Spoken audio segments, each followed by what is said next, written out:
Voilà, quatrième vidéo dans ce chapitre 4. Donc on va reprendre l'utilisation de la deuxième loi de Newton, toujours dans le champ de pesanteur terrestre, mais avec une différence. Cette fois-ci, on ne va pas lâcher un objet pour qu'il subisse un mouvement rectiligne, uniformément accéléré, mais on va le lancer, et on va voir que son mouvement va rester plan, mais ne sera plus rectiligne. Il y aura deux coordonnées cette fois-ci qui vont nous intéresser.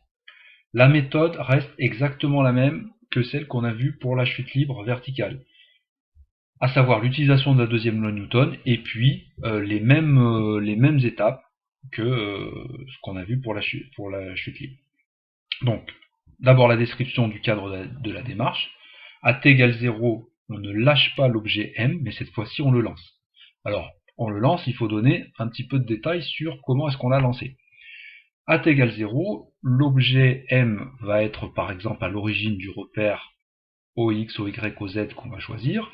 Donc j'ai dit que le mouvement allait être plan, donc il y a peut-être un axe qui est en trop, là l'axe OZ, on va voir qu'on ne va pas réellement s'en servir, je l'ai quand même positionné. Et puis donc le fait de le lancer, ça veut dire qu'on lui communique dès le départ une vitesse initiale, que j'ai noté V0, donc le vecteur V0 qui apparaît ici, qui a comme norme la valeur de V0, en mètres par seconde, et puis qui est incliné d'un angle alpha par rapport à l'axe des abscisses. Et puis, on va maintenant appliquer toutes les étapes qu'on a vues pour la chute libre, à savoir définition du système et du référentiel. Le système, l'objet M qu'on lance, et le référentiel, on va rester sur un référentiel terrestre. L'expérience ne va pas durer longtemps, elle va se situer sur Terre, donc un observateur terrestre est tout à fait bien placé pour voir ce type de mouvement. Deuxième étape, le bilan des forces, qui reste simple. On va continuer à négliger les frottements qu'il pourrait y avoir éventuellement entre l'objet M et l'air. Donc le bilan des forces est uniquement le poids, c'est-à-dire la force verticale vers le bas appliquée au centre d'inertie et de valeur P égale mg. Attention, ne pas prendre en compte la force qui a permis de lancer l'objet. Évidemment, pour lui communiquer une vitesse V0, il y a eu une force, mais cette force est antérieure au mouvement qu'on étudie. Nous, on étudie le mouvement à partir du moment où il vient d'être lancé. Donc la force qui a permis de le propulser n'est pas à prendre en compte dans le bilan des forces.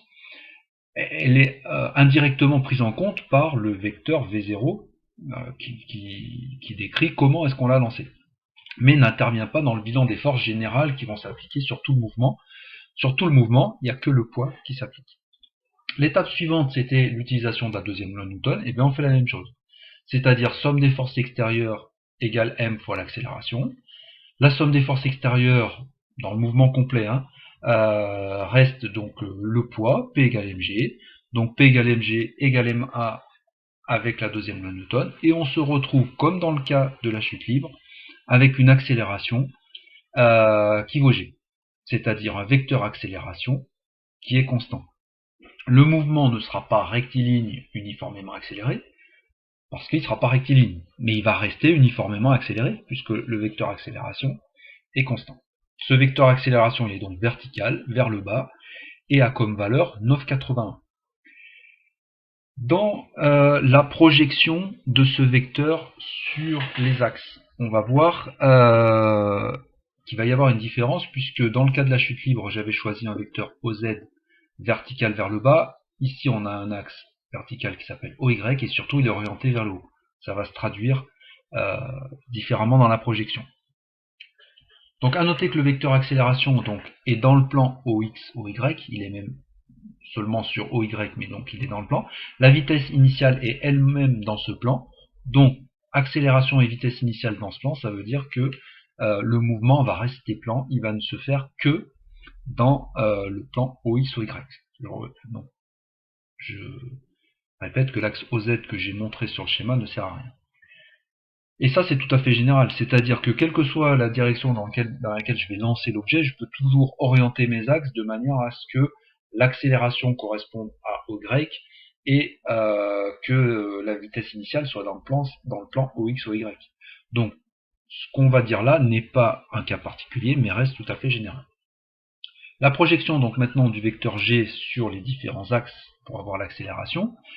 Donc le vecteur G est perpendiculaire à l'axe X, donc quand on le projette, quand on l'envoie sur l'axe X, il va se résumer en un point, donc de longueur 0.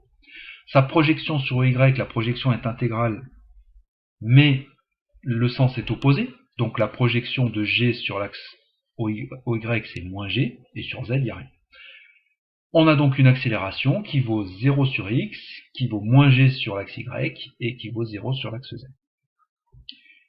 Comme on avait fait pour la chute libre, à partir du moment où on a des informations sur l'accélération, on peut trouver des informations sur la vitesse, puisque l'accélération est la dérivée par rapport au temps de la vitesse, et que donc la vitesse est la primitive de l'accélération, et ça, on le fait coordonnée par coordonnée. Vx est donc la primitive de 0, puisque Ax vaut 0, et la primitive de 0 est une constante. Vy est la primitive de moins g, puisque y valait moins g, donc c'est de la forme moins g fois t plus k', et Vz est la primitive de 0, c'est-à-dire une constante appelée k secondes.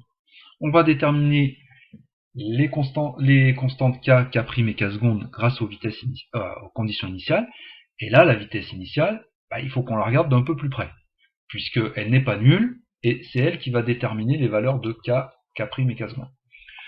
Alors cette vitesse initiale, je l'ai projetée sur les deux axes, OX et OY. Je vois que sa projection, ça évidemment s'appelle VOX, c'est-à-dire c'est la valeur de la vitesse initiale sur l'axe X, et VOY, V0Y, c'est-à-dire la projection de V0 sur l'axe Y. En faisant ces projections, je vois que j'ai tracé des triangles rectangles qui me permettent d'exprimer les valeurs de cosinus de l'angle alpha et du sinus de l'angle alpha. Cosinus de l'angle alpha, c'est le côté adjacent à l'angle alpha, c'est-à-dire V0x, sur l'hypoténuse qui a comme longueur V0. Cosinus alpha vaut donc V0x sur V0, j'en déduis donc que V0x, la vitesse initiale sur l'axe X, Vx0, vaut V0 fois cos alpha. Et d'après les équations que j'avais précédemment, c'est censé valoir la constante k, ça veut dire que k vaut V0 fois cosinus alpha. C'est bien une constante, puisque l'angle alpha c'est uniquement l'angle de départ, c'est donc une constante, et V0 c'est la vitesse initiale, c'est-à-dire une valeur constante. Je fais la même chose pour le sinus de l'angle alpha, donc sinus de l'angle alpha c'est le côté opposé c'est V0y sur l'hypoténuse V0, j'en déduis que V0y, c'est-à-dire la vitesse initiale sur y, vaut V0 sinus alpha, et d'après mes équations, c'était égal à moins gt avec t égale 0, donc moins g fois 0 plus k', ça veut dire que k' vaut V0 sinus alpha. Et puis sur z, je passe rapidement, il ne se passe rien, il n'y a pas de vitesse initiale sur z, donc k secondes vaut 0. J'ai donc des équations maintenant complètes pour la vitesse, qui sont le mélange de ce que j'avais obtenu au moment de l'opération de la primitive de l'accélération, plus ce que je rajoute au niveau des conditions initiales avec V0 et l'angle alpha. Vx de t est donc une constante qui vaut V0 cos alpha. Vy de t est une fonction affine du temps qui vaut moins gt plus V0 sinus alpha, et Vz est nul.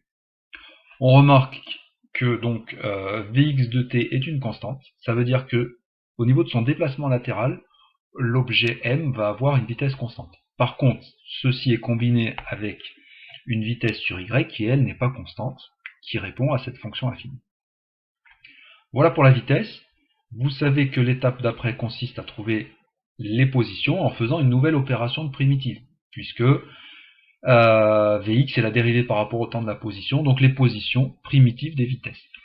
X de t primitive de Vx, donc Vx vaut V0 cos alpha, c'est-à-dire une constante. Donc la primitive de cette constante, c'est la constante fois t plus une autre constante. Donc V0 cos alpha fois t plus c. Y de t est la primitive de la fonction moins gt plus V0 sinus alpha, ça donne moins demi gt carré plus V0 sinus alpha fois t plus une constante que j'appelle c', et puis z, je passe rapidement, une constante c secondes, qui de toute manière sera nulle. Les conditions initiales maintenant, à t égale 0, on était parti de l'origine du repère, donc x0 valait 0, c'est censé être égal à v0 cos alpha fois t avec t égale 0, plus c, donc ça veut dire que c est nul. Y0 vaut 0, vaut moins demi de g fois 0 carré plus v0 sinus alpha fois 0 plus c', donc c' est nul, et pareil pour c secondes. J'obtiens donc les équations horaires du mouvement, avec les différentes coordonnées, x de t égale v0 cos alpha fois t, y de t égale moins demi de gt carré plus v0 sinus alpha fois t, et z de t est nul. Les équations horaires me permettent de positionner le point M à chaque instant. On imagine qu'on connaît les conditions initiales, c'est-à-dire V0 est connu, c'est par exemple 3 mètres par seconde, l'angle alpha est connu, c'est par exemple 35 degrés, et si je me fixe un temps, au bout de 3 secondes, où en est l'objet? Au bout de 3 secondes, je remplace t par 3 et je fais les calculs et j'ai les coordonnées de position du point M. Ça peut être intéressant, mais si on veut connaître l'ensemble des points par lesquels l'objet M va passer, on peut peut-être aller plus loin dans l'expression de ces coordonnées.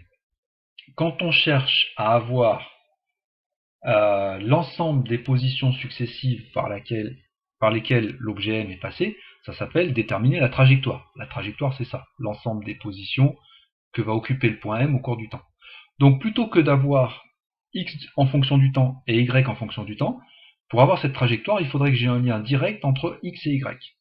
Pour ça, pas trop compliqué, avec la grandeur x de t qui valait v0 cos alpha fois t, j'en déduis que t peut s'exprimer sous la forme x sur v0 cos alpha, et je remplace ce t dans l'expression de y de t, qui du coup devient un y de x. Y de t c'était moins demi de gt carré plus v0 sinus alpha fois t, et je remplace t par cette valeur, j'obtiens y de x maintenant, la variable devient x, égale moins 1 demi de g fois x sur v0 cos alpha, le tout au carré, plus v0 sinus alpha fois x sur v0 cos alpha. En réarrangeant un petit peu les grandeurs, j'obtiens y de x égale moins 1 demi de g sur v0 carré cos carré alpha fois x carré, plus sin alpha sur cos alpha, ça fait tangente alpha de x. Donc une équation du type y de x égale ax carré, a une constante qui vaut ce qui est marqué sur la diapo précédente, plus bx, une autre constante qui est tangente alpha, et qui représente l'équation d'une parabole. Le mouvement sera donc parabolique, combinaison entre un mouvement qui est uniforme sur l'axe x et qui suit une fonction affine sur l'axe y. Voilà, des applications sur ce sujet-là, il y en a plein. On peut calculer par exemple à quelle hauteur maximale va aller le projectile, à quelle distance maximale on va le lancer, à quel moment il va retomber au sol. Voilà, tout ce type d'application. Et puis on peut avoir également des équations légèrement modifiées par des conditions initiales qui seraient elles-mêmes légèrement modifiées. On n'est pas obligé de lancer l'objet depuis l'origine du repère, on peut le lancer depuis une certaine hauteur. On peut le lancer avec une vitesse V0 en diagonale, comme ça, repéré par un angle alpha ou θ, mais on peut aussi décider de le lancer à plat. Service au tennis, par exemple, à plat. Voilà, tout ça constituera des petites modifications dans les équations qu'on va obtenir, mais la méthode, elle, ne change absolument pas, et c'est ce qu'il faut retenir de cette vidéo.